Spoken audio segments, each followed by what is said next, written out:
Hello everyone, it's History Behind the Warrior, and welcome to some very exciting news regarding NetherRealm's big new installment in the Mortal Kombat franchise, Mortal Kombat 1. I know it's a bit of a strange name, but this has all been done with purpose from what I've been able to pick up on. Now mind you, this isn't a breakdown of the trailer, that will be coming later today, because in the middle of editing that reaction video, more news has come out regarding what's happening with Mortal Kombat 1, how it's going to play mechanically, what's coming with its special edition, and the characters that are currently confirmed for the roster right now, along with some very sneaky tidbits of information regarding the story, lore, and premise of this world, as things seem to be extremely interesting regarding what's going on narratively moving forward. With that said, I'm going to share my screen with you guys, as well as link everything I'm showing here, so you can check it out in the description below if you fancy reading it yourself. But first off,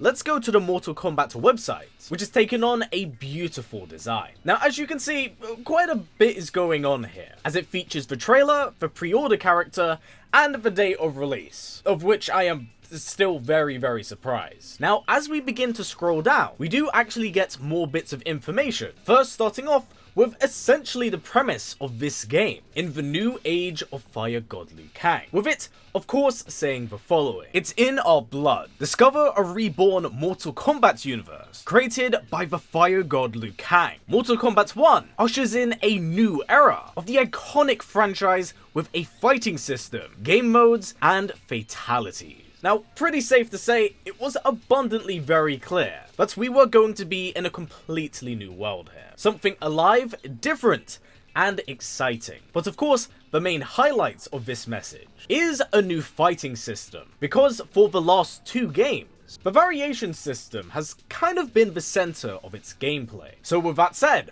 what do we currently know from this article? Well, as we scroll down, it does say Kameo fighters. Choose from a unique roster of Kameo fighting partners to assist you in battle. Now this is really big news, as it seems like NetherRealm might do away with the variation system from previous games to maybe shift it to more of a tag assist fighter, something that has gained quite a bit of popularity, as Project L is also following suit. Now, as for how this could work mechanically, I really don't know, because the term tag fighter is such an open and broad term, but honestly, there's a lot of variables that kind of apply to that. But since NetherRealm kind of know players might be a bit tired of the variation system, this might be an interesting idea for them to work and build off, because ever since MK9, players have kind of been asking for a tag fighting game, or at least the mode in itself to return in some way. So it does look like for this game, they will be doing that, but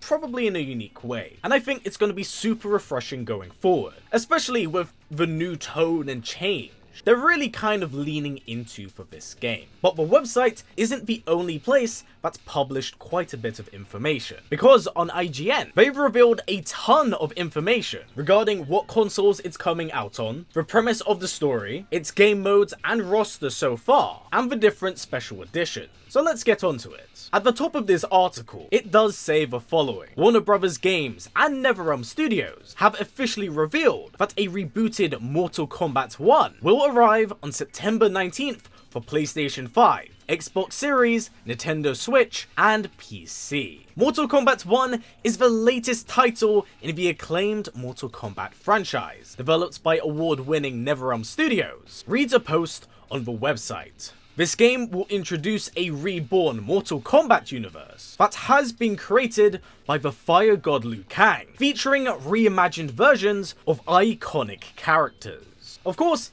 the key word here being reimagined versions. As we know, with the reboot in swing, we were all kind of setting ourselves up to know that many of the characters we've known or have come to love will be rebuilt or redesigned in a new way to kind of fit into this era and premise, with myself being one of the strongest advocates when it came to meeting the ancestors of previous established characters. However, it doesn't look like they're following through on that idea in its entirety, using the phrase reimagine as a key point to re-establish these characters. So maybe the horrible events that impacted them in the past no longer leads to their downfall. Because if we look at Scorpion, he doesn't retain a Revenant Spectre-esque design. So possibly, in this timeline, Hanzo's family never perished, meaning that he never fell to the hands of Bi-Han. Which also means that the Sub-Zero we see here could actually be Bi-Han. And it would also make sense why Kitana and Mileena are both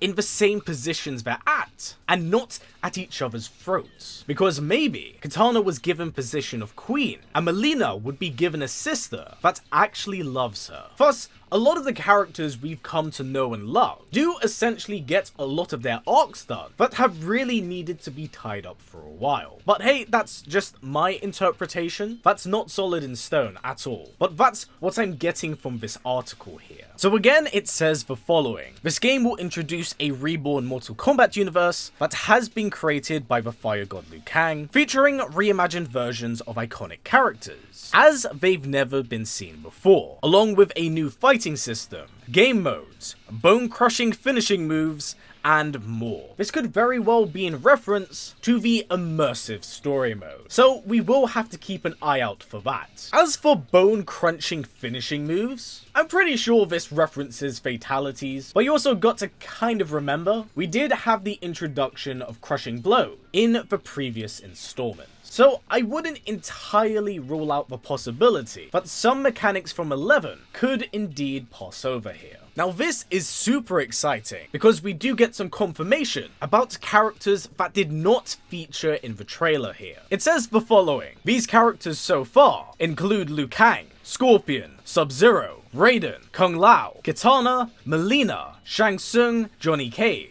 and many more. Now, we pretty much saw all of these characters here, minus Johnny Cage and Raiden, which raises the question of when we could then next see them. Well, we do have the PlayStation Showcase going on next week, so keep an eye out for that. But I do suspect that those characters probably weren't ready when the CGI trailer was composed. The article then says, NetherRealm has confirmed these characters to feature in a new story mode, but is yet to reveal which other game modes will feature in Mortal Kombat 1. Again, yet more emphasis on this extremely unique story mode. So again, we're gonna have to wait and see, but you guys know where I stand on this. The article then goes on to discuss a few of the special editions that will be coming with Mortal Kombat 11, including the $109.99 Premier Edition, which will come with Dragon Crystals, in-game currency, a Johnny Cage skin styled after Jean-Claude Van Damme, and early access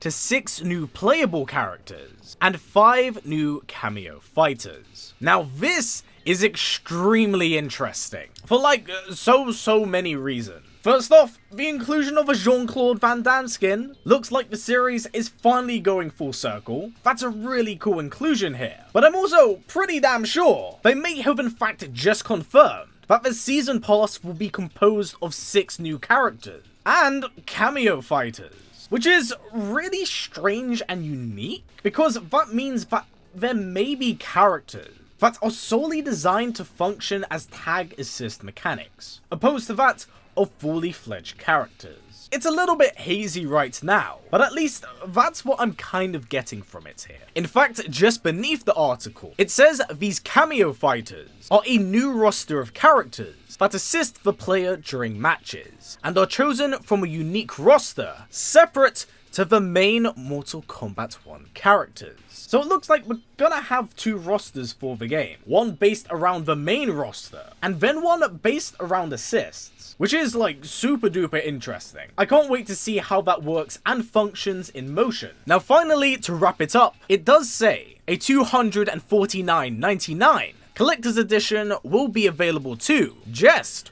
for PlayStation 5 and Xbox Series. That includes all premium content, plus a 16.5-inch Liu Kang sculpture, 3 exclusive art prints, a steel case, and 1,450 additional time crystals. news. A beta will take place in August for those who pre-order any version of the game on PlayStation 5 and Xbox Series. Whilst post-launch, NetherRealm will add crossplay and cross-progression. Cross-save and crossplay is a really big thing, but I'm glad NetherRealm is implementing here, because I know not everyone has had the opportunity to go from last gen to the current gen. It's been extremely problematic, and I do like that they have included that here. But with that said, everyone, that's been the main news surrounding everything regarding Mortal Kombat 1, and of course, its release date being September 19th. I'm honestly just so happy that we're finally getting some real news about what's coming next